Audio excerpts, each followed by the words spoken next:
Obrigado, Felipe.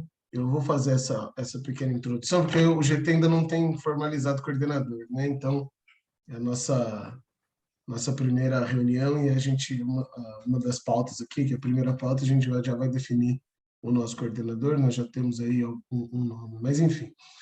Bom, primeiro agradecer a presença, né, dos que estão presentes aqui, também agradecer a presença do Kenny como convidado, né, convidado pelo Fábio. Então, nós temos o Tiago Castro, né, da FAEC, o Pedro de Godoy, do setor energético, da SEMAD, o Felipe, da Secretaria Executiva, a Luísa também da Secretaria Executiva, e o Luiz Antônio, do setor elétrico. Então, esses são os presentes por enquanto na reunião para a gente dar início, né? Esse GT, em princípio, ele surgiu por causa porque nós identificamos aí uma possível disputa pelo uso da água no futuro, frente a alguns projetos de uso de recursos hídricos que foram apresentados. Isso já tem uns 2 anos, né? E que foram ali 41 empreendimentos hidrelétricos, né? Que são as PCHs, ao longo da bacia do Corumbá. Então, nós criamos esse GT justamente para entender se não haveria, se não haveria disputa pelo uso da água, se não configuraria em um novo conflito pelo uso da água, e entender também a importância desses empreendimentos hidrelétricos para a matriz energética, tanto nacional quanto para o estado de Goiás, porque nós temos uma grande necessidade de suprir essas questões, né? Nós temos indústria, nós temos a irrigação, nós temos cidades e nós também precisamos garantir a multiplicidade dos usos. Então, em princípio, essa é a ideia desse grupo, discutir a multiplicidade dos usos e, se for o caso, tentar entender um uso prioritário aqui para a bacia, frente aos diversos usos, né? A bacia do Corumbá, todos nós já sabemos, né? A gente sempre fala sobre isso, mas ela traz uma complexidade de gestão muito grande, né? Nós temos, iniciando ali nas suas cabeceiras, o entorno do DF, com uma demanda hídrica muito grande, tanto de consumo quanto de carga de efluentes, né? Nós já temos empreendimentos hidrelétricos instalados na bacia, temos a Anápolis, né, com um polo industrial muito expressivo, né, o maior polo industrial do Centro-Oeste localizado em Anápolis e está aqui na nossa bacia. Temos também o maior polo turístico de águas termais do mundo, né? Se eu não estiver enganado, esse é o destino de águas termais mais procurado do mundo, ali entre Caldas Novas e Rio Quente. E, além de tudo, nós também temos um potencial para a expansão da agricultura irrigada já bem expressiva na bacia do Corumbá, né? Principalmente ali nos municípios que configuram o polo de irrigação do Planalto Central, né? Se eu não me engano, são 7 dos 14 municípios que compõem o polo estão dentro da bacia do Corumbá, ou seja, também uma área expressiva. Então, frente a um uso, né, que solicitou, um setor que solicitou uma monta de um uso, né, apesar de ser um uso não consultivo, mas que ainda assim ele compromete a disponibilidade hídrica, nós criamos esse grupo de trabalho para entender como nós faríamos a instalação desses 41 empreendimentos de hidrelétricos sem comprometer a disponibilidade hídrica e também compreender se realmente isso tudo pode acontecer. Então, eu fazer essa rápida introdução, abro a palavra para quem quiser se manifestar, para a gente depois já partir para o primeiro item da pauta, que é definir coordenador e relator desse GT. Só lembrando, Bruno, também, você comentou aí, né, sobre o turismo, e nós já temos aqui o início de um conflito, né, que se delineia, né, e que é com as águas subterrâneas, né? Nós estamos dentro da bacia também, né? A gente sempre não vê essa interferência, né? Mas existe toda uma relação, né, da água subterrânea com a bacia, né, como um todo. E em função dos usos, né, usos de água para a população e em conflito com o uso da água para o turismo. É uma coisa que a gente já discutiu em outras vezes, né? É uma coisa pontual, né, aqui, mas de grande importância também devido à influência que tem no turismo, como você falou, realmente não é o maior polo hidrotermal, né, mas é o maior polo de destino, né, de destino de pessoas, né, no mundo mesmo, né, principalmente, e muito importante para Goiás. Obrigado, Fábio. Não, é justamente isso, né? Eu acho que isso, o pano de fundo do GT foi a motivação, né? O que levou foi essa questão dos 40 Sim, empreendimentos, e também eu acho que fica muito muito sério. claro aqui, né? Que nós temos o representante, o Luiz Antônio, representante do setor elétrico, né? De que o GT não vem com o propósito de ir contra o setor, pelo contrário, né? É o entendimento aí das possibilidades de gestão, né? E da capacidade de suporte da bacia dentro da multiplicidade dos usos. Então, eu acho que isso tem que ficar muito bem claro dentro do nosso GT, que dentro dessa ideia de multiplicidade dos usos, e um uso não pode ser beneficiado em relação ao outro, né? Visto que também existem várias vocações dentro da bacia em diversos trechos, né? Então nós precisamos entender essa questão. Eu acho que esse grupo aqui vai ter trabalhos, muitos trabalhos, né? E o Fábio agora levanta essa questão das águas subterrâneas, já tem um GT, já tem uma câmara técnica, né, no conselho discutindo essas questões, no conselho estadual discutindo essas questões, né, de águas subterrâneas, já tem um certo avanço no tema. E também falando no conselho, né, eu me recordo agora na última reunião, nós tivemos a presença do setor elétrico reivindicando ali um aumento do prazo, e o representante do setor, estavam dois, não me recordo qual dos dois, falou, poxa, existe aí um certo trauma em relação ao setor elétrico, que foi configurado aí com a questão da UHE Batalha, no São Marcos, mas nem todo empreendimento hidrelétrico vai trazer, né, conflitos e tudo mais. Então, eu acho que a leitura dele foi assertiva em relação a isso, e justamente para a gente poder entender, né? Então, eu pergunto se alguém quer fazer uso da palavra, se o Fábio quer fazer alguma complementação. Eu acho que você delineou muito bem, né, toda a questão, a problemática do Corumbá. Foi muito bem colocado. Tá joia. Então, eu vou passar aqui para o nosso primeiro item aqui da pauta do nosso GT, que é uma questão de formalização, que nós precisamos definir o coordenador e o relator do GT Corumbá, né? Eu como presidente aqui do comitê, como os GTs ainda não têm coordenador, eu faço esse papel inicial e passo na sequência. Conversando com o Fábio, eu fiz a sugestão de que ele assumisse a coordenação desse GT, né, Fábio? Anteriormente, nós tivemos uma conversa prévia e fiz a sugestão de que ele assumisse a coordenação desse GT, e já de pronto o Fábio aceitou. Agora, eu gostaria de perguntar aqui para os presentes se mais alguém tem interesse em ser coordenador desse GT, ou se nós aprovamos a coordenadoria do GT na figura do Fábio Rasbart da AMAT.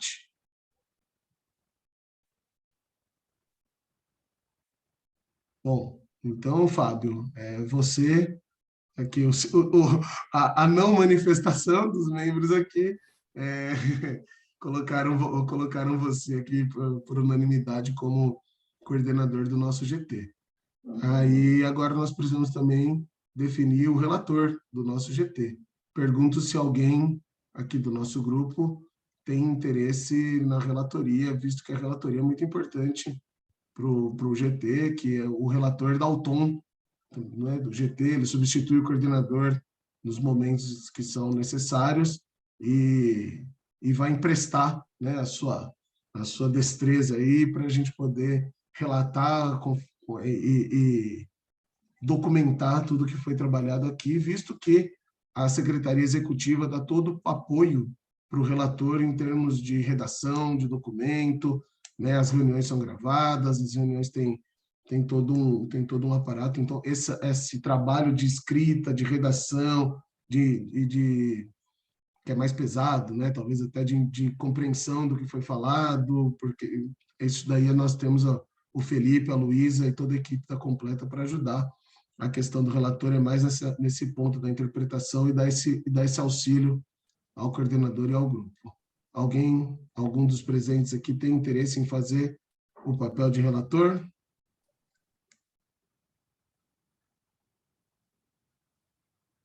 Bom, então nós vamos ter que nomear, né?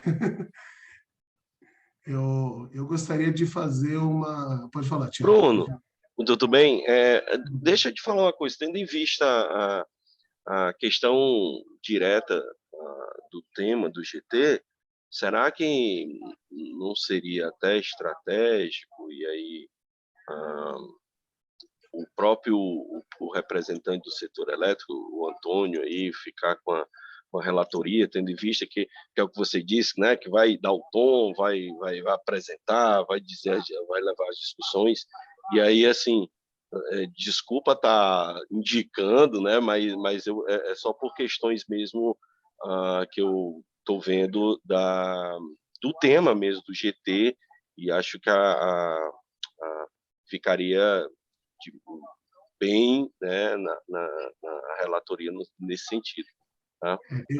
Eu acho que você pensou igual a mim. Eu já ia fazer essa pergunta ao Luiz Antônio. Eu já vi que ele abriu a câmera e o microfone. Por favor, Luiz Antônio. Eu acho que seria muito importante a relatoria do setor elétrico nesse nosso GT.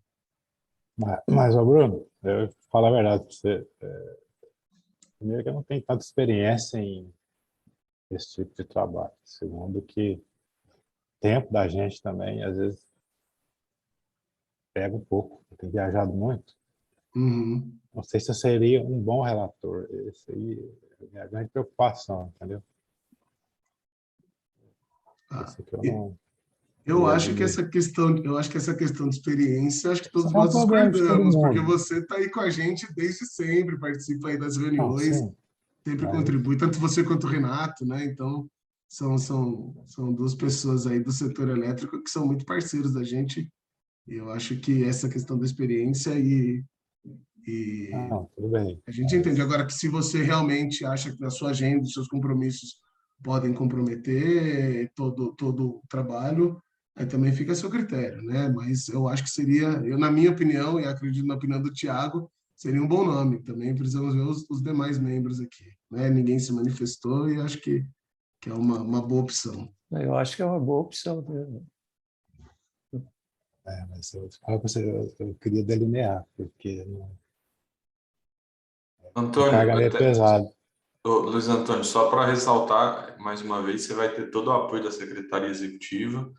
É mais uma questão também a gente vai estar dando todo esse suporte para o GT, tanto para o relator e para o coordenador, né? Então, quanto se a questão for tempo, a gente tenta aí dar uma minimizada nesse problema e dar esse suporte para você, tá bom?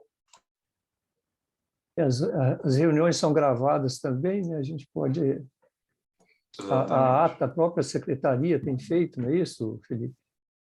Sim, a gente faz todos os relatos. Na verdade, o GT ele não gera atas, né? Ele gera relatos, mas todos eles são feitos pela secretaria e aí depois com a vistoria, obviamente, do relator e do coordenador, né? Caso ele queira fazer alguma contribuição, e depois a gente tem também, eles vão ser anexados também no site do CBH. Então, a gente tem aí todo um hall de ferramentas para estar ajudando e ajustando melhor, até porque a gente sabe que às vezes um compromisso ou outro aí pode acabar chocando com a gente. Só fazer um adendo, né? A gente chama coordenador e relator porque está dentro do nosso regimento interno, que também precisa fazer uma revisão dele, né? Porque, na verdade, com a figura da Secretaria Executiva, nós teríamos coordenador e coordenador adjunto, né? Que faria esse papel, né? Então, mas isso a gente ainda precisa mudar, por isso que nós chamamos de coordenador e relator. que na verdade esse papel do coordenador é dar esse suporte, do relator é dar esse suporte, né, da leitura, aprovar o documento e dar o suporte à coordenação. Mas eu não queria, não. Sinceramente, se eu puder me Bom, livrar dessa, eu aceitaria. tudo bem, então. Tem o setor da indústria e do saneamento, né, que ainda estão presentes. Agora entrou o Silas também, e entrou Silas. um outro membro aqui que não dá para identificar, está como user e uma sequência de números. Bom dia, Silas, obrigado pela participação. E quem é que está aqui presente, por favor, como user 20410796. Bom dia, Bruno. Bom dia a todos. Desculpem o atraso aí, gente. Imagina, Estava enrolado numa obra ali, mas deu certo eu chegar aqui e entrar meio atrasado, mas estou aí à disposição. Não tem problema. Nós estamos iniciando agora, a gente está no primeiro ponto de pauta, Silas, só para te atualizar. Nós definimos aqui o Fábio como coordenador do GT Corumbá e estamos aqui definindo o relator, né? A sugestão foi o Luiz Antônio, mas ele está com agenda, uma série de compromissos aí, ele não pôde aceitar aí essa sugestão, inclusive, né, se você tiver interesse em fazer a relatoria desse GT, também acho que é um bom nome.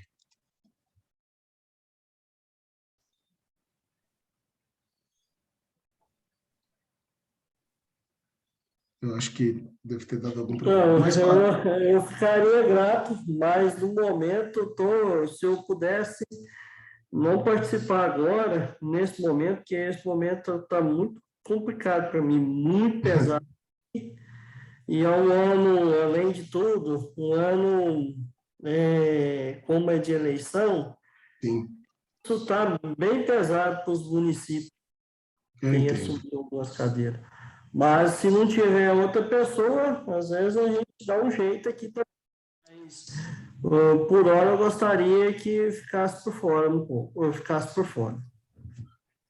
Ô, Fábio, eu vou fazer uma sugestão para você, se você concordar como coordenador, a gente como nós temos um quórum que está relativamente baixo e nós vamos também fazer a sugestão de novos membros, né, pedir para eles para novos membros se manifestarem, eu acho que o ponto importante é definir a coordenação e como nós temos a Secretaria Executiva dando esse suporte já, nós podemos deixar essa questão do relator para uma segunda reunião. E aí nós podemos aqui para a gente poder ter um dinamismo aqui na nossa pauta. E aí nós vemos aí sobre essa nomeação do relator numa segunda reunião. O que você acha? Ótimo. Estava pensando nisso também. Podemos seguir isso. Além disso, a gente pode fazer uma sugestão que para esse primeiro relato, né, como a gente não vai definir ainda de fato um relator, é que temporariamente o Bruno assine como responsável pelo relato, para a gente ter, porque como faz parte do regimento, né, que tem alguém ali validando isso, você assina então como primeiro relato e aí na próxima reunião que a gente agendar, e aí de fato definir o relator permanente. Podemos aceitar assim, então, né? Ok. Na pior das hipóteses, se ninguém puder assumir, eu assumo a relatoria. Eu dou esse suporte para você. Mas eu acho que seria muito interessante nós termos outras participações também, para não ficar centralizado, né, na diretoria do comitê e tudo mais. Bom, Fábio, é isso. Parabéns pela nomeação como coordenador aqui do nosso GT. Eu passo a palavra para você e a reunião agora passa para a sua coordenação. Muito obrigado por aceitar. Eu tenho certeza que esse GT vai ter muita qualidade de trabalho com você na coordenação e o nosso comitê ganha muito com os trabalhos desse GT. Obrigado, parabéns e fica à vontade. Eu que agradeço, né, o acatamento, né? O tempo hoje para todo mundo é muito difícil, né? Todo mundo se esforça bastante. Eu sou geólogo, né? E o pessoal, para quem não sabe, e a gente está muito ligado à questão da água subterrânea, mas também, é claro, né, estamos ligados à água como um todo. E, por isso, aqui no município de Caldas, nós estávamos com uma preocupação muito grande, né, em relação ao Corumbá, né, ao rio Corumbá, que nós nos encontramos aqui na ponta, né, aqui é Corumbá 1, depois tem todas as hidrelétricas aí, a montante, e agora essa questão desse aumento, né, das pequenas hidrelétricas, né, que foram propostas, né? E por isso mesmo aqui na região nós discutimos isso aqui no Conselho Municipal de Meio Ambiente e foi decidido, né, ao início da elaboração de um estudo na bacia do Corumbá, devido tudo que é feito aí, a montante nos afeta, né? E aqui tem um problema também, um problema específico, que é a questão das piranhas aqui dentro do reservatório, né? Mas existe também o problema do abastecimento público, né? É abastecido por um afluente do Corumbá e ele já pode se tornar aí deficitário aí com o tempo. Parte da cidade ele não consegue abastecer. Então, existe toda essa... Em função de tudo isso, surgiu aqui esse trabalho, onde o Kenny, que é uma pessoa altamente capacitada, como eu falei, já um doutor pelo INPE, e já há algum tempo já trabalhando aqui na região, fazendo serviços, inclusive para outros comitês aqui do estado de Goiás.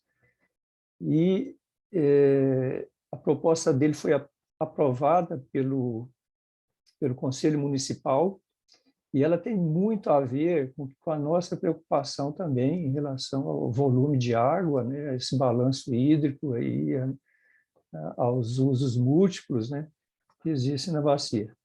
Por isso que eu achei interessante que, nesse primeiro momento, ele fizesse uma exposição aí rápida, né, sobre esse assunto, para mostrar o que está sendo feito, e muito disso aí pode ser aproveitado aqui para o GT, ou nós também consigamos outros produtos, né, de interesse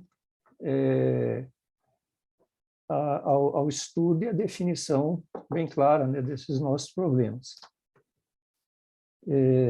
Acho que o outro item seria, acho que é já a apresentação dele, né, Bruno? Então, Isso, Fábio. eu só agradeço a todos vocês, a gente vamos nos empenhar, né, para a condução aqui do nosso grupo de trabalho,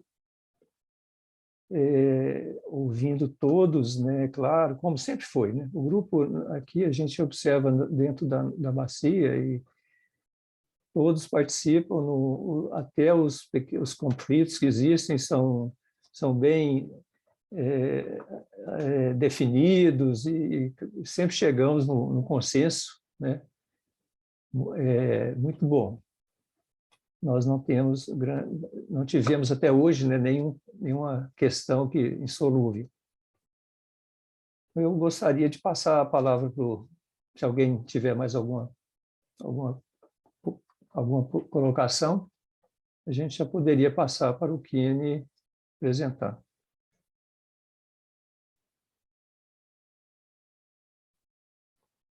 Você está pronto aí, Kenny? Sim. Sim, né?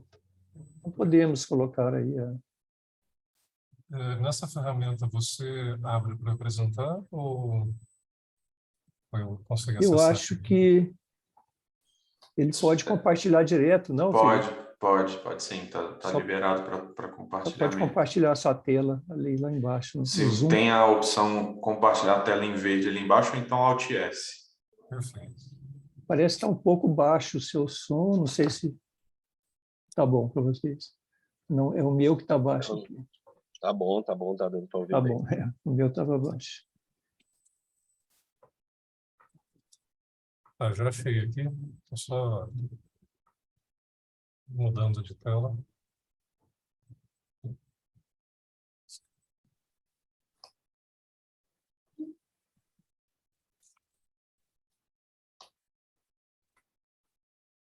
Está visível já? Compartilhado com todos? Só falta colocar em modo apresentação. Não sei se Está em modo apresentação?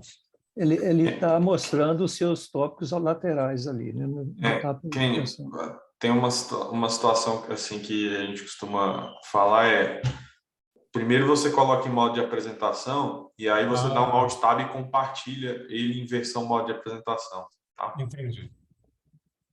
Então, vou parar a apresentação aqui e retomar.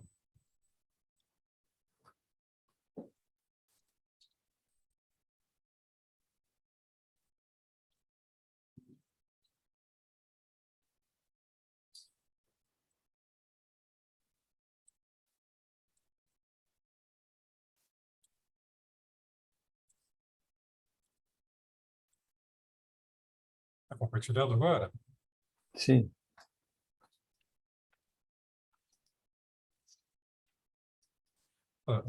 Eu vou tentar ser bem breve aqui, foi dado um prazo, inclusive o prazo é mais do que satisfatório, e vou explorar alguns slides, mas mais de forma dinâmica, apresentando algumas imagens, porque a ideia não é ensinar como é que se faz vamos dizer assim, como será feito, né? Mas sim dar uma noção da proposta que foi apresentada, e que já teve algumas apreciações, até interessante, porque a proposta, até que seja executada, né, ela ainda está sujeita a comentários, sugestões, né? A metodologia ela tem seu dinamismo para chegar ao mesmo resultado. Uma apresentação bem breve. Meu nome é Kenny do Monte Oliveira, eu sou engenheiro florestal, passei um tempo, vamos dizer assim, me dedicando à carreira acadêmica, né? Então, eu trabalho basicamente na área de hidrologia, produtividade agrícola, gerenciamento de recursos hídricos, né, no geral, assessoramento remoto, dentre outros. E sempre que eu posso contribuir de alguma forma na região onde eu estou localizado, né, especialmente e demais, eu tento fazê-lo. Tá? Aqui, a nível de bacia hidrográfica, a gente vê que existem assim, pontos prioritários do país, né? A Ana já pontuou isso de forma muito assertiva. Existem alguns pontos prioritários que eles são preocupantes, né? Como, por exemplo, a bacia do Corumbá, ela está entre a bacia ali do Meia Ponte e a bacia do São Marcos, né? Então, quando você tem duas bacias com alto nível de preocupação e você está no meio das duas, supostamente alguma coisa vai acontecer contigo também. Então, na prática, esse grupo de trabalho para a bacia do Corumbá, ele eu acredito que é algo preventivo para a gente não se deparar com o que tem acontecido, né, com as demais. Porque ainda que se institua um grupo de trabalho, né, plano, proposta e assim por diante, de certa forma você quer simplesmente mitigar o problema que já é nítido, né? E eu creio que uma vez que a gente consiga fazer isso com antecedência, você pode trabalhar até com previsão de cenários, né? E ampliar isso aí de uma certa forma que você não precise apenas colocar pano quente, né? Mas simplesmente de uma forma simples, dinâmica, elegante, né? Trabalhar com simulações e previsões e tentar contemplar, vamos dizer assim, fazer um prognóstico, né? E fazer as considerações devidas agora, porque gestão de bacia hidrográfica é um assunto muito complexo, já que demanda, vamos dizer assim, gestão social também, né? Comportamento social dos diversos setores envolvidos e assim por diante. Então, vou colocar para, feitas as apresentações aqui, vou colocar para o start, para correr meu tempo. Aqui na bacia do Corumbá foi apresentado no intuito, no primeiro momento, devido ao interesse popular. Isso acabou tomando repercussão municipal e agora está sendo ampliado assim, a apresentação, porque, de certa forma, quando você vai fazer uma proposta nessa magnitude, quanto maior número de pessoas envolvidas, cientes, dispostas a contribuir criticamente, né? Eu, quando eu digo criticamente, não é dando, vamos dizer assim, crítico é o especialista na área, né? Não apenas um palpiteiro. Então, de forma a contribuir criticamente, trazendo alguma contribuição significativa, a gente está simplesmente à disposição em ouvir. Aqui a proposta de modelagem hidroecológica para gerenciamento dos integrados recursos hídricos da bacia do Rio Corumbá. É uma proposta ambiciosa, com bastante objetivos específicos, e que eu vou mostrar muito sucintamente uma apresentação de como é que se daria. Eu ocultei alguns dos slides, especialmente voltados para resolver o problema local aqui, que seria de ataque de piranhas, né? Controle, assim, controle biológico, né? Mas vou tentar focalizar mais no interesse comum aqui do grupo. E num próximo momento a gente pode abarcar esse assunto também, talvez, quem sabe, para que o quórum aqui for, né, atingir o quórum, né, todos os envolvidos, a gente pode retomar novamente o tema.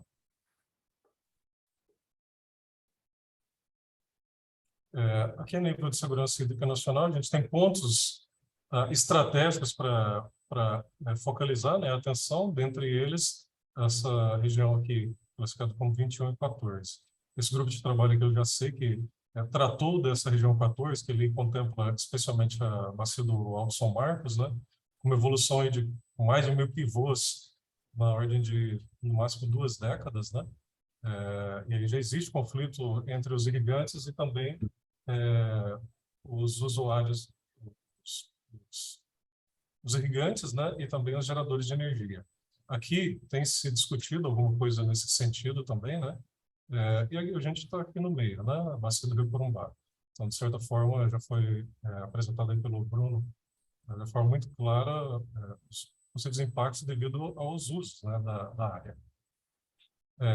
A nível estadual, a gente vê aí alguns exemplos, né, algumas estatísticas simplórias tratando sobre a questão da evolução da irrigação no estado. Não vou me ater, porque cada gráfico desse daqui pode demandar mais de 1 minuto. Mas a gente vê tendências lineares, né? Tanto a nível temporal como a nível espacial também, uma evolução dramática de pivôs e áreas demandadas para irrigação, e pontos também críticos, né? Aqui nessa região, por exemplo, do São Marcos, a gente gera um conflito pronunciado, né? Logo de cara. Aqui é uma evolução, tratando desde 85, todos esses dados aqui, na verdade, acho que parte dos membros que compõem aqui o GT até deve ter ajudado a desenvolvê-los, né? Então não vou ficar me atendo muito a esses detalhes. Mas o caso é que a gente vê uma evolução significativa da demanda de água. Aqui eu centralizei nessa região, mas de fato a gente tem importantes pontos também que deveriam ser considerados em outras, né? Mas aqui, Caldas Novas, né, como centro dessa tela, devido ao fato de a apresentação ter sido focalizada no primeiro momento para o interesse local. A nível de mudança de uso e cobertura de solo, esse é um produto do projeto que já foi encerrado, né, mas a gente vê lá do CanaSat, seriam os polígonos, a somatória total, os polígonos ocupados por cana-de-açúcar nessa região centro-sul do país. Tá? E a gente vê que São Paulo, devido às condições principalmente climáticas, né, logísticas e assim por diante, ele, de certa forma, teve um avanço significativo dessa cultura, né? Saturou o estado e começou a migrar para outros, né? O Triângulo Mineiro, aqui, a parte norte até central do Paraná, e está entrando aqui em Goiás também, especialmente na bacia do Rio dos Bois, né? Rio dos Bois, Meia Ponte, isso aqui, a tendência é que ela comece a se alastrar. Existem previsões já feitas e consolidadas sobre previsões, vamos dizer assim, de mudança de uso e cobertura de solo e como as culturas agrícolas, especialmente energéticas, elas vão estar, de certa forma, mudando a geografia do nosso país, né? Existe uma importância muito grande para as culturas. A gente não pode simplesmente ver isso como um vilão, já que se o país ele tem todas as condições favoráveis para cultivo, né? Nós temos tecnologia, infraestrutura, ciência para isso, teoricamente, poderíamos até despontar a nível econômico o suprimento, oferta, né, de recursos energéticos, enquanto a gente começa a viver uma crise, né, especialmente aí de recursos fósseis que estão predatados, né? Nesse momento, 33 anos e 4 meses de contagem regressiva. Tá? E essas culturas, e assim por diante, elas vêm, de certa forma, para suprir tanto fornecimento energético, como também alimentício e assim por diante. Mas o Nexus, ele deixa muito claro que precisa ser muito refinado a relação do uso da água, mais da produção de alimentos e geração de energia, né? E se a coisa não for feita num balanço muito equilibrado, você pode comprometer um setor favorecendo o outro e colher as consequências disso um pouco mais para frente. Talvez não na nossa geração, né? Mas como estamos sentados aqui, um grupo de trabalho com pessoas que se importam, né? E se prepararam até certo ponto para isso, estão à frente de setores que podem fazer essa gestão e, de certa forma, ajudar no gerenciamento, não deixa de ser nossa responsabilidade, né? Então, quando se trata de sustentabilidade, é o que podemos fazer agora para termos quem sabe, um tempo a mais, né? De uso dos recursos naturais de forma equilibrada, né? Tanto para nós quanto para as futuras gerações. E aí entra a cultura de cana-de-açúcar, a gente já tocou no assunto, né? E falei da importância, a gente não pode descartar a importância econômica relativa à pecuária, soja, milho, cana-de-açúcar, que ocupam aí boa parte do espaço geográfico do país, né? E nessa escala aí, em questões tanto espaciais quanto econômicas. E boa parte disso aqui demanda água, né? Na verdade, todos os setores demandam água. Então, beleza, você produz, né? Você oferta água, e se você fecha os olhos para essa relação, né? Você começa a ter crises. E, você imagina, o país, Brasil, país com maior disponibilidade hídrica do mundo, né? Per capita, e ainda assim nós sofremos com crise hídrica. Então, de certa forma, outros países que têm menos esse recurso e não sofrem, talvez estejam fazendo a gestão da forma correta, né? Nós estamos sentados aqui para tentar chegar a um denominador comum também. Aqui mostra a relação entre, eu estou citando cana, mas culturas agrícolas em geral, né? Desde cana, pastagem, soja, milho, consórcios, né? Pesquisas realizadas ali por diversos autores, que são pesquisas recentes, eles relatam aí, né? Se você oferta água, tanto por precipitação quanto por irrigação, automaticamente para uma cultura com alta eficiência de fixação de carbono, né, C4, como cana-de-açúcar, você tem evapotranspiração dado quase de forma linear, né? Então, um avanço ali de tonelada por hectare, ou quilograma por hectare, né, você pode chegar aí a 36 toneladas à medida que você vai oferecendo água, desde 1.000 até 3.000 milímetros por ano, né? Então, teoricamente, você não precisa expandir em área, mas simplesmente expandir em oferta hídrica. E a gente vê que no estado de Goiás, especialmente na região centro-sul, tem um avanço significativo de usinas petroleiras, né? Tem uma dinâmica muito grande aqui também. E a gente entende, então, aquela questão do gráfico que foi apresentado anteriormente, relativo à expansão da cana, né? E a cana, ao contrário de outras culturas, ela é um tópico delicado que ela não pode ser armazenada, né? Então, onde você planta, teoricamente, você tem que industrializar. Aqui, nós realizamos uma pesquisa, no primeiro momento, para tratar sobre a disponibilidade hídrica nesse ponto que é crucial no sul do estado, que é na bacia do Rio dos Bois e na bacia do Meia Ponte, né?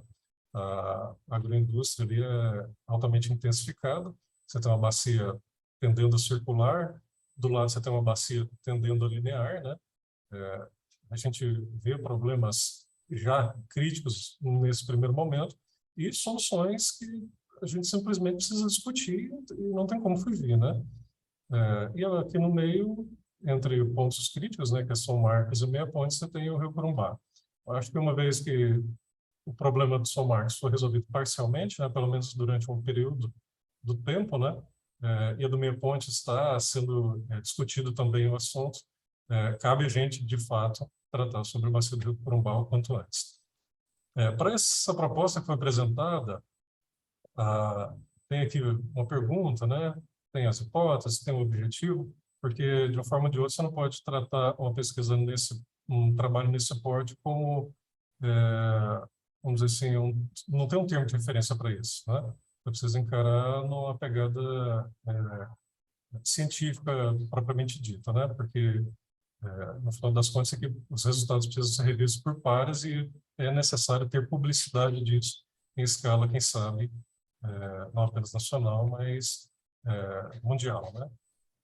Com publicação na língua inglesa em periódicos renomados. Então, os objetivos específicos para essa proposta foi apresentado no primeiro momento, eu acho que carece de uma ampliação, né? Eles seguem aqui, tá? São objetivos bem densos, complexos, tá?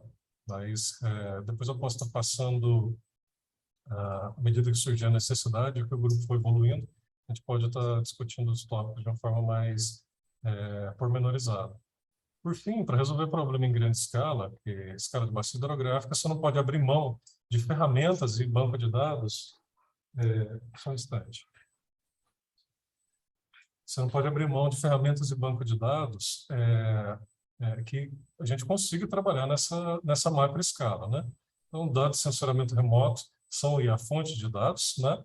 E a gente tem para diversas aplicações esse tipo de fornecimento de tecnologia, inclusive já destacado em relação à resolução espacial. Como é que se resolve? Qual prazo de resolução espacial, espectral, temporal, radiométrica, né, dos sensores e os diversos produtos que podem ser gerados a partir de então. Vamos avançando. De forma bem resumida, a questão da piranha no Lago Corumbá, né, ela vai ser tratada aí numa avaliação pontual, né, coleta em loco e também análise espaço-temporal das propriedades físico-químicas da água, né, dentro do reservatório, para ver a relação disso com a distribuição vamos dizer assim, da ictiofauna, né? E já na literatura está bem consolidado alguns temas, como, por exemplo, a relação clorofilar em relação à distribuição da ictiofauna. Então, vai ser levado em conta, e claro que aqui não é um produto já avaliado, né, mas simplesmente uma fonte. Como eu disse, o objetivo era ilustrar a metodologia, tá? Avaliar aí de forma temporal e espacial a evolução de variáveis, né? Vai ser coletado em loco, vai ser relacionado, calibrados, validados modelos, né? Que ajustem a questão da qualidade e associar isso com o parâmetro ocorrência e distribuição da ictiofauna dentro desse corpo hídrico. Por fim, a gente tem aqui turbidez e clorofilar, né? Uma medição real, né, a nível de sensoramento remoto, para o Lago Corumbá aqui na região. Como eu disse, eu não vou me ater a esse tema aqui, né, porque eu creio que não é um objetivo no primeiro momento, mas para tratar do assunto, uma vez que a gente já tem a fonte de dados, que seria dados de sensoramento remoto, posteriormente você tem a ferramenta que tem que processar isso, né? Foi feita uma análise muito pormenorizada também de modelos hidrológicos, que são ferramentas aí que, e sua aplicabilidade em relação tanto ao nível de complexidade como a funcionalidade para gestão de uso e cobertura do solo, né? Dentre estes, tem modelos super sofisticados como DHS-VM, HESS, VASE, dentre outros, talvez alguns mais conhecidos, como o SWOT, com alto nível de complexidade, né, e alta funcionalidade. Esse é um dos modelos que a gente trabalha. Também o VIC, ele está aqui na lista, não sei onde está, e o MHD-INPE, que é vamos dizer assim, é uma melhoria do VIC, né? São ambos modelos, tanto o DHS-VM quanto o VIC, eles foram desenvolvidos na Universidade de Washington, E o VIC ele é um modelo de grandes bacias, né? O DHSVM é um modelo de médias e micro bacias.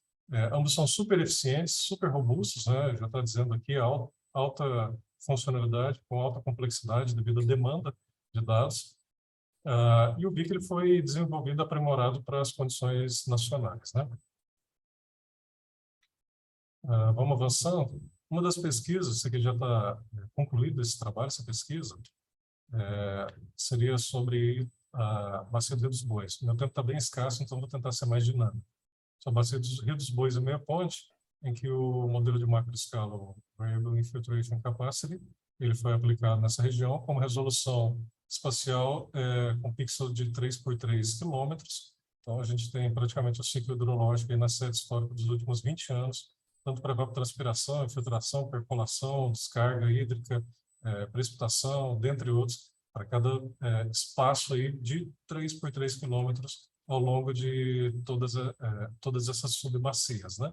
Aqui são os pontos de estações pluviométricas em que o modelo foi calibrado e validado. O dado primordial para essa calibração e validação é a descarga hídrica, né? Descarga líquida. Devido a ser um reflexo de tudo que acontece a montante do ponto, tá? Aqui tem pontos estratégicos de análise, como, por exemplo, pontos de alta intensificação de culturas agrícolas. Que basicamente foi utilizado a topografia, né? São as variáveis de entrada, como eu disse anteriormente. Topografia, dados que relacionam as condições hidro e térmicas do solo, né?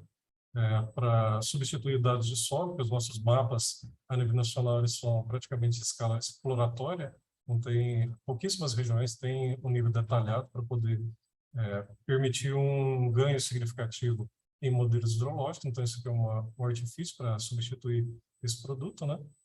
E para cada produto desse a gente tem que estimar aí, ou entrar com variáveis diversas, né?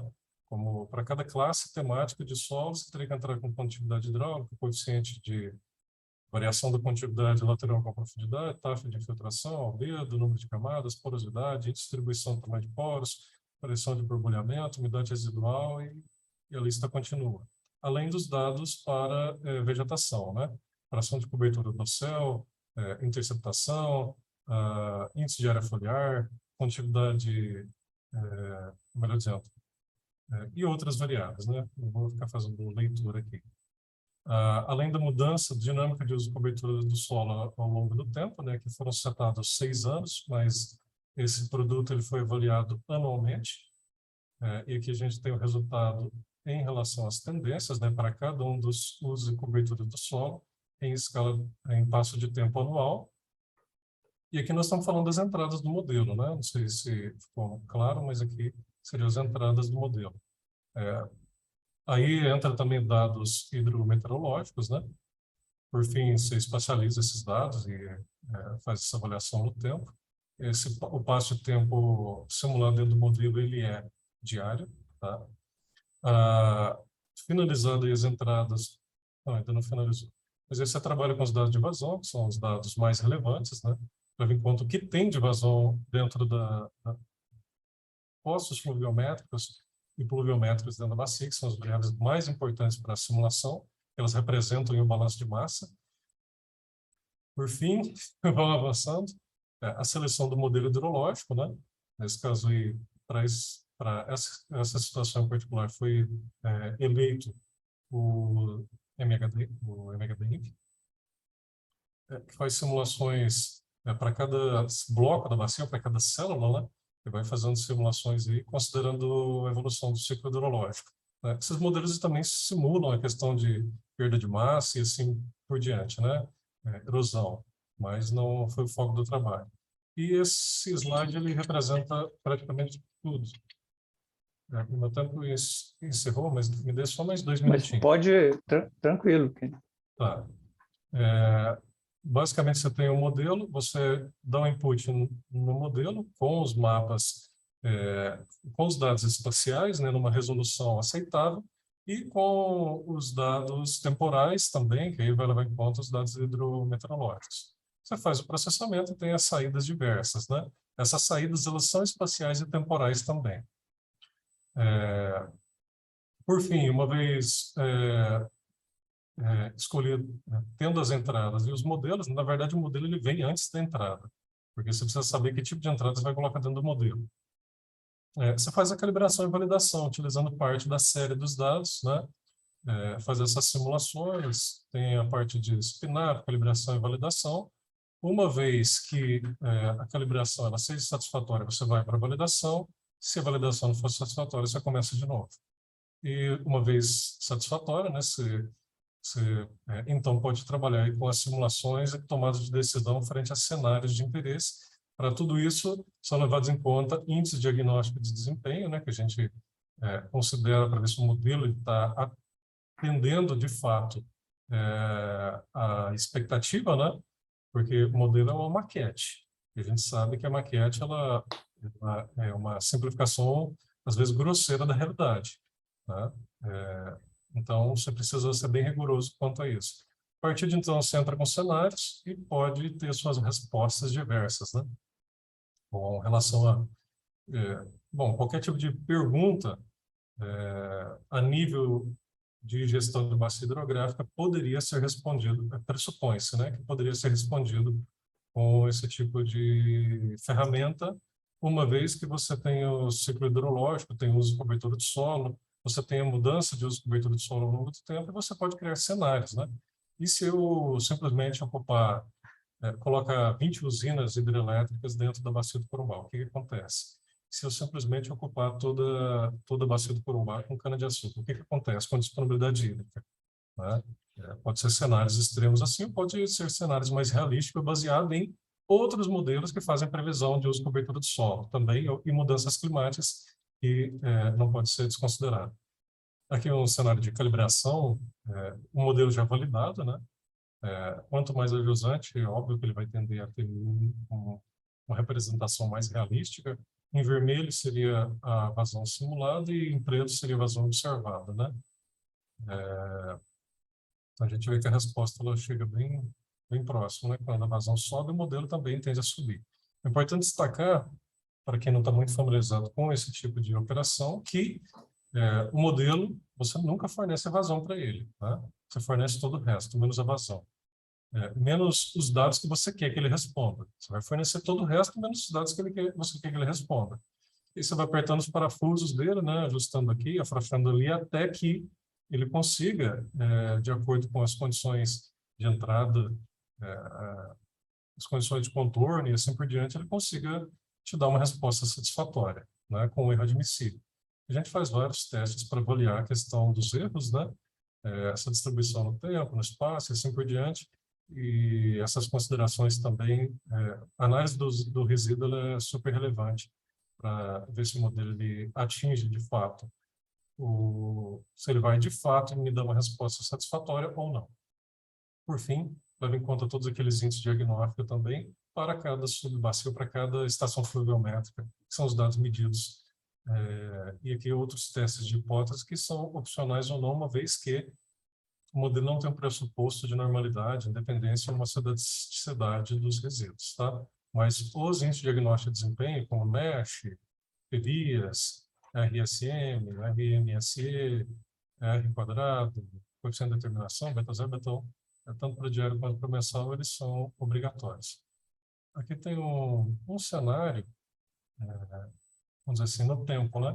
Que a gente poderia considerar aqui do lado. Escoamento superficial, né, indo numa escala qualquer, setado numa data qualquer, a evapotranspiração e a precipitação. São 3 variáveis apenas, né? Então, se você tem uma evapotranspiração ou uma precipitação entrando aqui, como é que isso reflete dentro da bacia, né? Aqui tem um videozinho, aqui é no país do Butão, a simulação que foi feita utilizando o VIC, né, do qual o MHD-INPE, que foi simulado para a bacia do Rio dos Bois e do Meia Ponte, ele é derivado, tá? Então, você tem a resposta diária, para ver que lá o padrão de pluviosidade ele é distinto do nosso, né? Chove mais no meio do ano.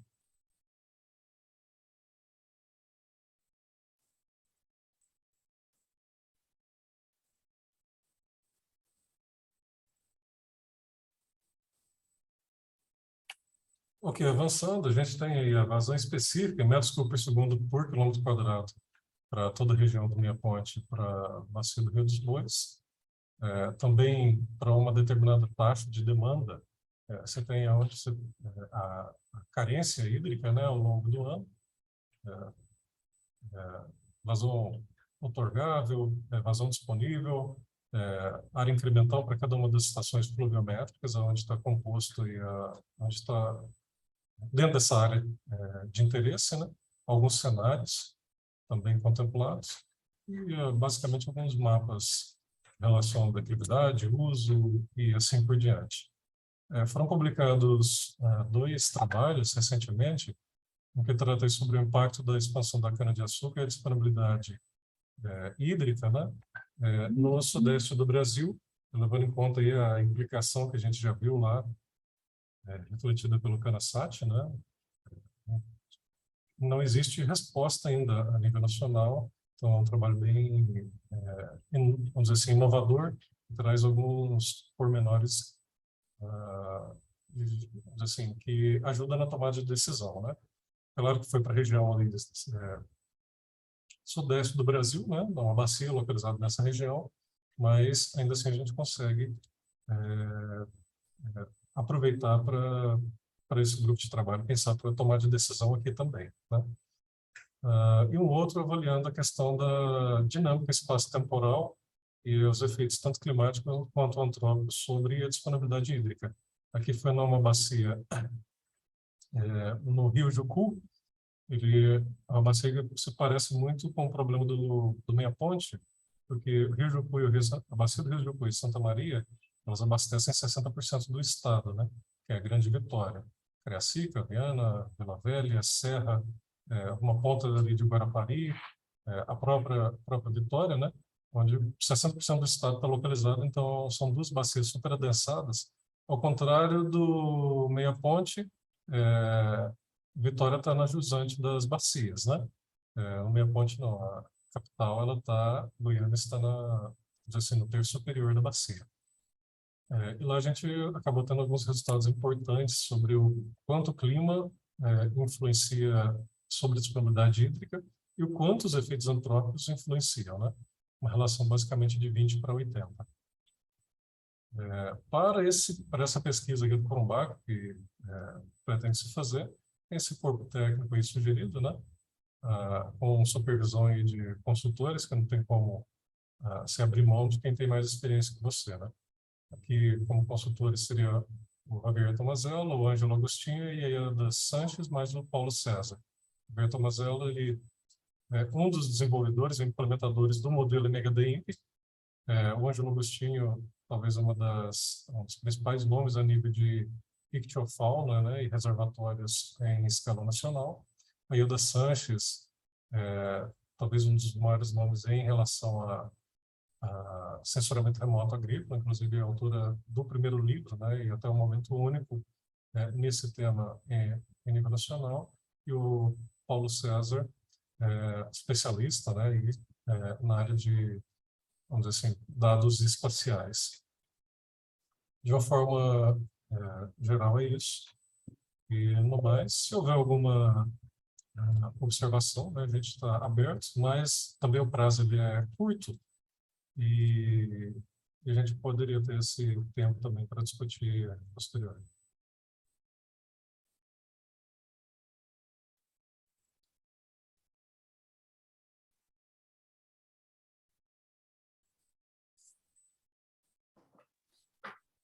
Tá bom, Kenny, deu para dar uma geral. Aqui em Caldas, a nível de operação desse plano, né, foi aprovado pelo Conselho Municipal. O Conselho Municipal ele tem aquela verba de problemas ambientais, né, de multas, e o CMS também, né, ecológico, vai para o município. Então, existe um caixa, né, disponível, e está em fase agora de a parte burocrática, né, junto ao questão de pagamentos, mas foi bem aceito, né? O município, a comunidade, e acho que vai poder contribuir também em algumas coisas. O problema é que nós vamos trabalhar aqui a longo prazo, né? Seriam 3 anos, mais ou menos. A proposta desse trabalho seria pelo menos 3 anos, porque se for relacionar o estado aí da ictiofauna, né, você precisa de uma coleta de dados que a gente não dispõe ainda. Esse é um trabalho, vamos dizer assim, não foi contemplado nessa proposta um estudo de previsão de mudança de uso e cobertura de solo, né, e também utilização de estimativas de mudanças climáticas, né? Há um tempo atrás, a gente chegou a apresentar uma proposta a nível de P&D para a Cefac, na Serra do Facão, né? Tendo essa pesquisa aqui, tirando a parte da ictiofauna como um item dentro de um contexto geral, acabou já, de fato, tinha sido aprovado, né, o plano de trabalho, juntamente com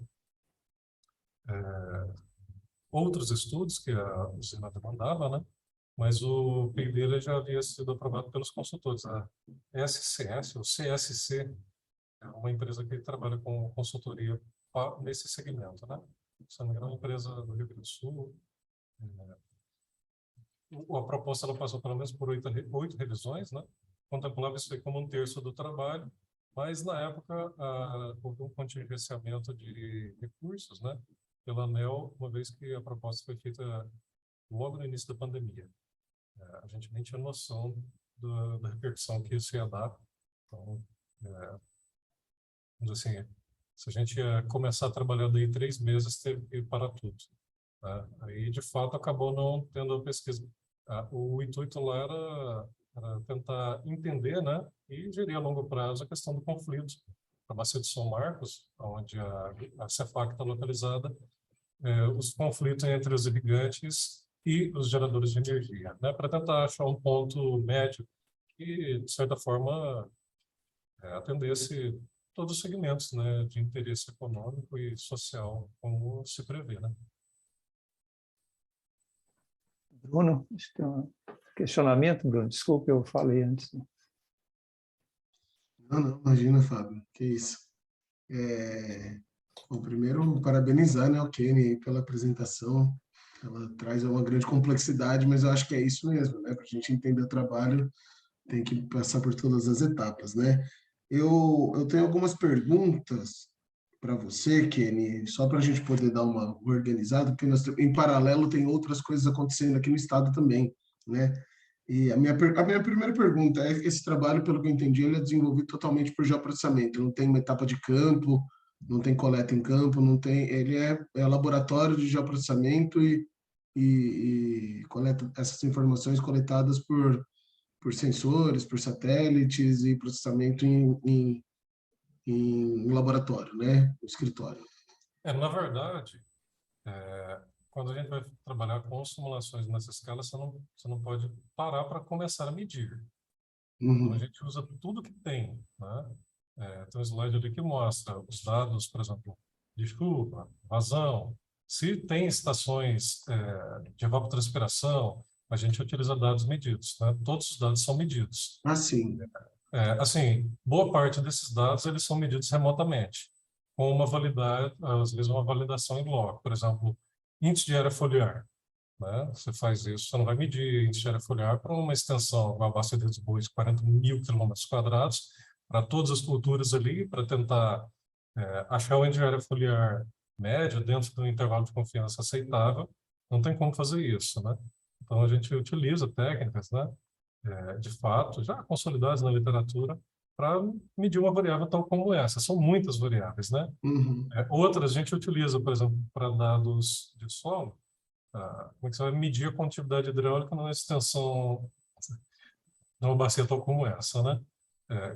Então, utiliza ferramentas como, por exemplo, equações de pedotransferência, que aí tem uma equação, inclusive, desenvolvida pelo Tomazella e colaboradores, Eles pegaram a equação de Wang-Nuchten, então você entra ali, parametriza ela com variáveis bem simples, como fração textural do solo, carbono orgânico, dados que você consegue naquele banco de dados, inclusive da Embrapa, né? Uhum. E aí você converte isso daí por função de transferência, ajusta a curva de retenção de água no solo, e uma vez que você muda a tensão matricial, você vai achar ali porosidade, capacidade de campo, ponto de murcha de permanência, e assim por diante. Então, são artifícios para conseguir implementar os Beleza. modelos. A resposta final ela está nos índices diagnósticos. Quanto que deu o NASH, no final das contas, né? Não, tá joia. Não, eu fiz essa pergunta justamente porque a gente, para entender essa dinâmica que o trabalho foi colocado, né, boa parte é laboratório, então isso dá uma dinâmica interessante, né, e até mesmo isso reduz custo de ida para campo e tudo mais, então isso é bem legal. Eu vou fazer aqui uma série de colocações, aí eu passo tudo para você.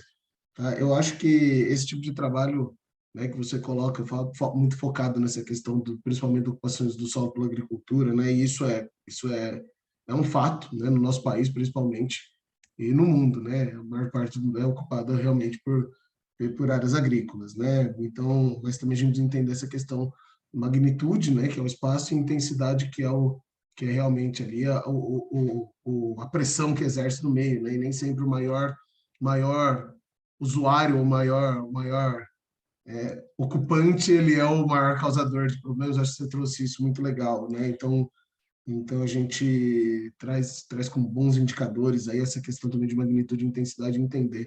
E eu acho que isso traz um diálogo muito bom com o estudo que foi feito pelo Estado, que é o de contas econômicas e ambientais da água, né? E aí a gente começa a entender realmente ali quais são os fatores ali que levam em detrimento aos múltiplos usos, né? Então, se a gente vai trabalhar agricultura, qual é a real necessidade, qual é o retorno, e como a sociedade consegue se beneficiar com isso, né? Como que fica o setor energético, como que fica a indústria e tudo mais.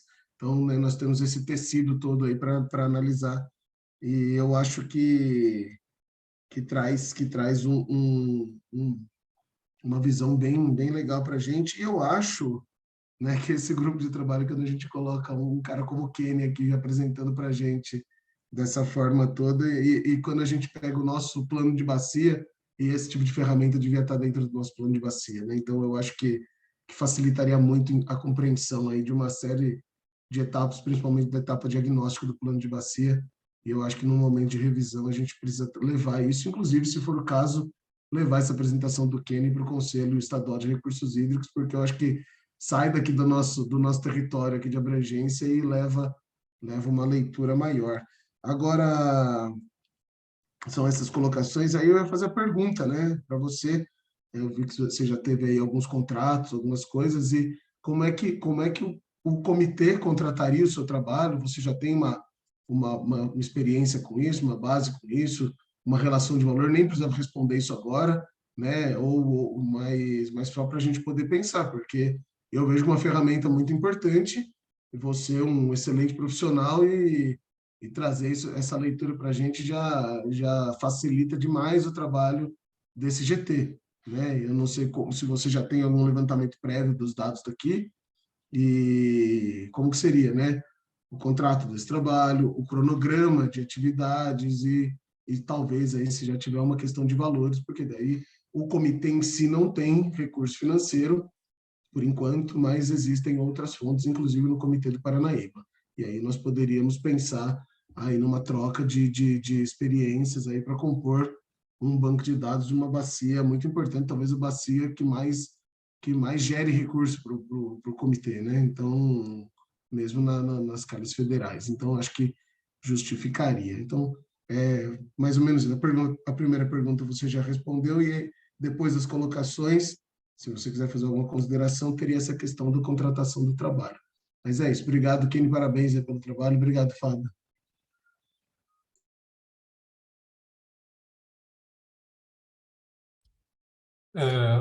De uma certa forma, assim, a gente trabalhou bastante.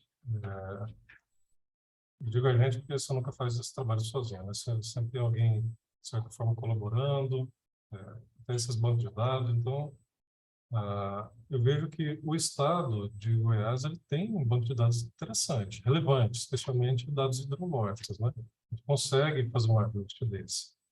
São Paulo, trabalhei no estado do Espírito Santo, São Paulo e alguns outros estados também, talvez com pesquisa de menor importância, mas Goiás ele me deixa confortável, né?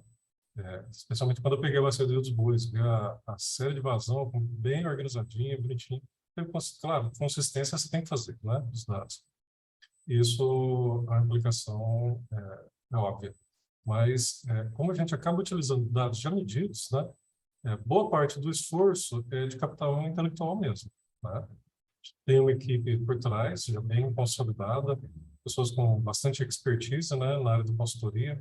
Normalmente a gente tenta agregar aí, quem sabe, instituições de ensino, porque tem muito, sei lá, bolsas, né? Na época que foi feita a proposta de pesquisa e desenvolvimento lá para a Cefac, a gente ia fazer pela FUNCAT, né, que é a fundação, uma das fundações do INPE, ia fazer pela FUNCAT. Foi lamentável, porque a gente sabe que a bacia de São Marcos ela é super problemática, crítica, né? E, de certa forma, a gente consegue resolver, mitigar os problemas, né? Mas teríamos resultados bem relevantes a nível tanto energético quanto agrícola. E os usuários, eles vão se intensificando ao longo do tempo. A gente não viu, quando você começa a analisar graficamente, você não vê uma tendência de estabilização à queda, né? É só ascendência. De agricultura, de usinas, né? Tudo isso aí é ascendente, né? E o uso dos recursos naturais ele tem que ser muito refinado. Eu estou me detendo a fazer essa abordagem inicial, mas na prática é só uma coisa. A gente não tem aquela despesa astronômica que seria se você fosse medir esses dados. Então, com a ferramenta de sensoramento, quando eu fiz o mestrado, quando o meu mestrado eu trabalhei nesse segmento, eu fui para o setor da ciências florestais, meio ambiente e recursos hídricos. E eu descobri no processo que o problema não é a modelagem, é o modelo, a escolha, não é a ferramenta, são os dados. Aí no doutorado eu falei, agora eu sei para onde eu tenho que partir, para onde você pega dados gratuitos em escala temporal e espacial satisfatórias, né? E existem muitas ferramentas que conseguem ajustar. Todas essas modelagens, o resultado desses índices aí, eles justificam que o produto ele dá certo, né? Então, tanto aparato, instrumentação da bacia, coisa do gênero, com que tem a gente consegue trabalhar. Então, de fato, justifica-se ampliar esses trabalhos, não restringir para uma outra bacia. Mas a ideia é sempre ampliando um pouco mais, mas não tem como você fazer numa escala, vamos trabalhar uma bacia do Paraná, na região hidrográfica X, porque você não faz a gestão numa escala dessa magnitude, né? Eu tenho que começar pequenininho aqui, nessas bacias de cabeceira do Perutinga, né? Perutinga não, Paranaíba, bacia do Perutinga, que vai compor Paranaíba, e assim por diante. Você tem que começar gerindo aqui de cima, né?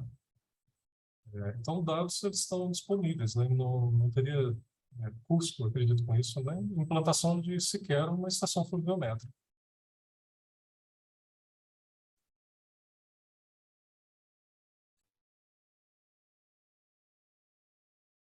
Eu não sei se eu respondi todas as perguntas. Respondeu sim. Estava aqui, na hora que você foi falando, eu estava pensando em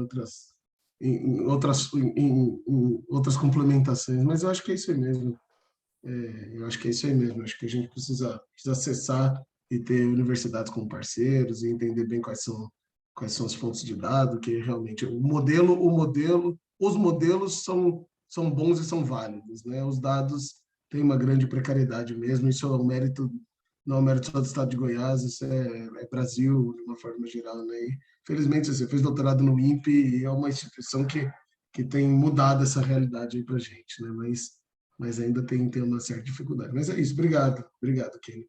Eu falei do Conselho de Recursos Hídricos, acho que também seria bom levar na CTI do Paranaíba, para a gente também poder entender como avança. Mas, por enquanto, o foco é aqui no Corumbá, né? Obrigado, Fábio. É isso. Bruno, Ah, hoje eu no... só vou pedir desculpa que eu vou precisar agora me ausentar, tá, Fábio? Ok. Mas foi você muito bom. comentou aí do Paranaíba, né? Tem como... Há uma certa abertura agora, uma facilidade em conseguir verbas Sim, para esses estudos, sim, para sim, estudos, né? tem. Tem. O Thiago mesmo participou lá da reunião da CTPI com uma proposta aí de alocação de recursos, né? Ainda mais com agora o nosso presidente é do estado de Goiás, né? Então, e é da SEMAD, e fica mais fácil o diálogo, o acesso aí para a gente poder apresentar propostas desse calibre, né? Estamos mais próximos, né, agora. Isso. Tá bom. Alguém tem mais alguma questão aí, o que não está disponível? E, se não houver, acho que a gente deveria marcar a próxima reunião e definir uma data, um cronograma. E os pontos principais, pensar nisso aí também, né? Como que nós vamos delinear, né? Que nós estamos saindo assim, não tem um objetivo, são vários objetivos aí, né? E precisamos conhecer melhor, né? Melhor toda a situação da bacia para poder chegar no final com um resultado bom. Em Bruno, eu só colocar aqui, eu sei que o foco é o Corumbá, mas quando o Kennedy colocou aí, o Kenny, né, colocou a questão aí do Paranaíba, e que aqui nós temos o município de Catalão, por exemplo, ele está inserido aqui dentro da questão do São Marcos, inclusive a bacia do São Marcos, ela praticamente já pega um eixo gigantesco da região ali de Santo Antônio do Rio Verde, na divisa com Campo Alegre, e vem descendo, e aí ele ainda tem a questão da Serra do Facão, que é a usina, e que vai chegar no Paranaíba. E nós temos aqui também umas microbacias importantes, por exemplo, a do Ribeirão Pirapitinga, da bacia do Ouvidor, tem também do Samambaia, e que, enfim, chega tudo no Paranaíba. E aí, quando falou a questão das parcerias com a universidade, aqui a gente tem uma parceria com a UFCAT, inclusive o professor Rafael de Ávila, ele trabalha nessa área, ele é especialista e acho que doutor também na área de dados metodológicos não, de clima. O Rafael é climático, né? Ele é climático. Agroclimático. Isso. E ele tem todos esses dados. A UFCAT tem as estações aqui na cidade, que sempre serve de referência para a gente, para o nosso trabalho aqui, e de alerta também. Mas quando que ele colocou a questão da agricultura, da questão do uso da água para a agricultura, a parte na região de Santo Antônio do Rio Verde é muito utilizado para a agricultura, inclusive para irrigação de pivôs, e são captado talvez não diretamente do Rio São Marcos, mas de afluentes do Rio São Marcos. Então, vale a gente depois pensar um levantamento, um estudo nessa área, né? Então, foi muito bem colocada essa questão do Kenny aí, e se for nessa perspectiva, eu coloco aqui tanto a gente aqui como a estrutura da Secretaria Municipal de Meio Ambiente e também a estrutura dos técnicos, e com certeza o professor também do FCAT, ele estará à disposição também, tá bom?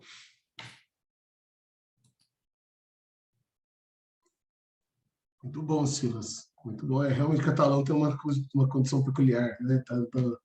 São Marcos, Corumbá e ainda tem o Paranaíba ali, já a calha do Paranaíba no município. E tem a Universidade Federal, realmente tem um pessoal muito bom. Mesmo, viu? Não, eu acho que é isso. Eu acho que essa fala, né, Fábio? Essa fala do Kenny trouxe para a gente abriu um universo, né? Foi muito bom. Sim, tem necessidade de conhecimento, né, Bruno? A gente tem que evoluir. Como você falou, né, nosso plano da bacia é muito deficitário, né? Foi o que nós podemos fazer, né? Nós podemos fazer, mas no próximo plano as ferramentas têm que ser melhor pensadas e para a gente ter mais resultados, né? É um plano que a gente pega e fala, o que nós podemos usar? Algumas coisas servem, né? Mas falta muito, falta muito.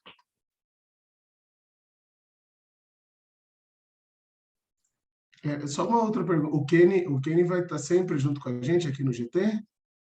Ou ele só veio para fazer essa apresentação hoje? Na verdade, é convite virou um convidado permanente do Fábio aqui. Então isso que é importante. Para mim, eu acho. de uma certa forma, eu não posso ficar alheio aos assuntos da região que eu estou inserido, né?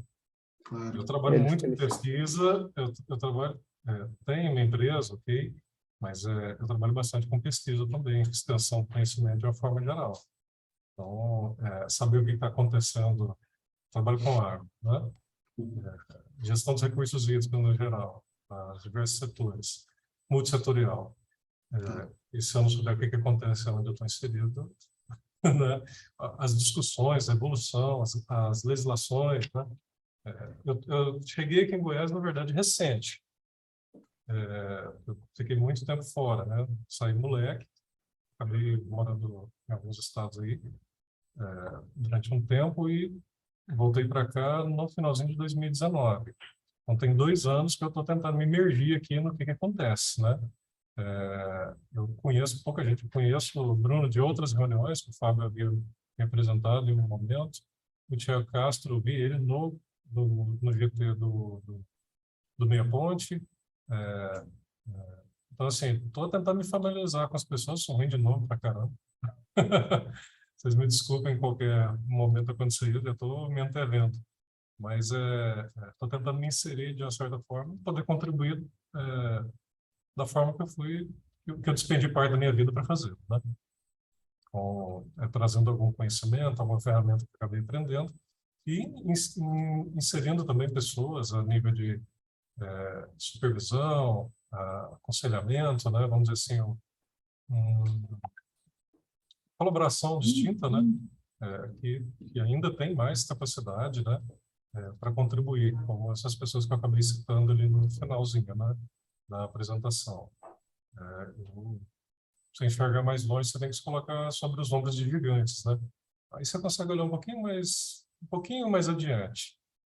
Então, essa estratégia que eu tenho utilizado e tem dado certo, né? Você pega pessoas que entendem mais do que você utiliza suas ferramentas, né? Coloca ali, eu entendo que a inteligência do grupo é sempre superior à inteligência do indivíduo. Coloca ali sobre debate na multidão de conselhos e sabedoria. Né? E as críticas, elas são sempre muito bem-vindas. Tipo assim, esse ponto, né? Porque, hora ou outra, você fica bitolado, né? A academia, ela te ensina a colocar 2 tapas aqui trabalhando num segmento. A gente tenta fugir um pouco disso e tentar desbloquear a mente para a inovação, né? Tecnológica, coisa do gênero. E quanto mais observações surgem, quanto mais opiniões, quanto mais grupos, quanto mais participação, né? Mais se situa. O Fábio, ele tem um mérito nisso, eu não sei como ele arranja tempo. Ele simplesmente participa de tudo. Quando eu chegar em 30% da participação que o Fábio tem aí, eu acho que eu já vou estar quase que satisfeito, né, sobre minha imersão nos acontecimentos da nossa região. E no que eu puder contribuir, né, de uma forma ou de outra, para mim vai ser bem-vindo. Tá? Quem faz parte já é um cidadão da bacia, né? Então ele tem que colaborar também. Eu queria só fazer a Participar, ele é muito sugestão. acessível. Queria fazer a Muito obrigado. sugestão do Felipe, depois do Kenny passar os contatos, o Felipe incluir ele também, né, nas listas de transmissão, no grupo, se for possível, né? Acho que como membro convidado, né, do nosso GT, Fábio, se você concordar. Sim, claro. Depende aí da disponibilidade, né, que nos momentos, né? Acho que ele não pode nos ajudar, aí, se possível, né? Pessoal, vou pedir desculpa, agora eu vou precisar mesmo me ausentar, tá bom? Um bom trabalho para a gente. E aí, Fábio, obrigado, tá? Então, tá bom. Obrigado a todo mundo, bom dia para vocês. E acho que a gente tem reunião daqui a alguns dias de novo. Tchau, Sim, tchau. vamos definir isso aqui, então. Isso, tchau, tchau. Tchau. Valeu, Bruno, um abraço. Valeu, um abraço para vocês, tudo de bom. Boa Abraço. semana. Bem, eu acho que nós podemos... não sei se tem mais alguém que queira fazer alguma exposição. Já tentar definir, né, um cronograma de reuniões, e a secretaria ficou de contactar, né, mais pessoas, é isso, né, Felipe? Convidar, né, outras que não mandaram ainda a carta de indicação. Mas já podíamos deixar marcado uma próxima reunião. Está todo mundo cheio, né, de reunião.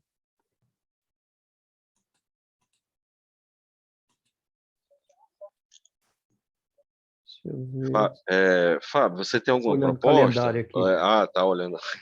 Não, Estou então olhando beleza, o calendário aqui, né, para ver o que... Você já vai ver a data aí, Fábio? Pois é, nós poderíamos fazer uma início de agosto, todo mundo está muito longe. Eu acho que uma reunião por semana é muito puxado, né? Não sei o que vocês acham. Não há essa necessidade por enquanto, né? Ou uma a cada 15 dias. Fábio, no sendo entre, acho que dia 22 e 20, entre 22 a 26 de agosto, outras datas, no meu caso, eu dou conta de participar. Só nesses dias aí que não, que a gente vai ter um evento em Foz do Iguaçu, né? Não, ok. Poderia ser dia 2 de agosto? Ou um dia de semana que alguém tenha preferência, que alguém não possa, né? Tem que separar isso aí também. Cai na terça-feira, né? Terça-feira, não, tranquilo. Por mim, tudo bem. De manhã ou à tarde é outra questão. Dia 2 dá na terça-feira, né? Terça. Tá certo. O horário pode ser pela manhã mesmo ou... Eu prefiro a parte da manhã. Da manhã, né? Não, então, vamos deixar fechada essa segunda reunião para o dia 2 de agosto, às 9 horas. 9 horas? Isso. Perfeito. Todo mundo de acordo?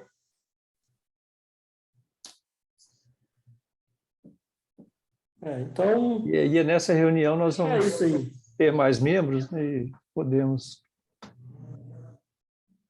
redefinir as próximas. Perfeito.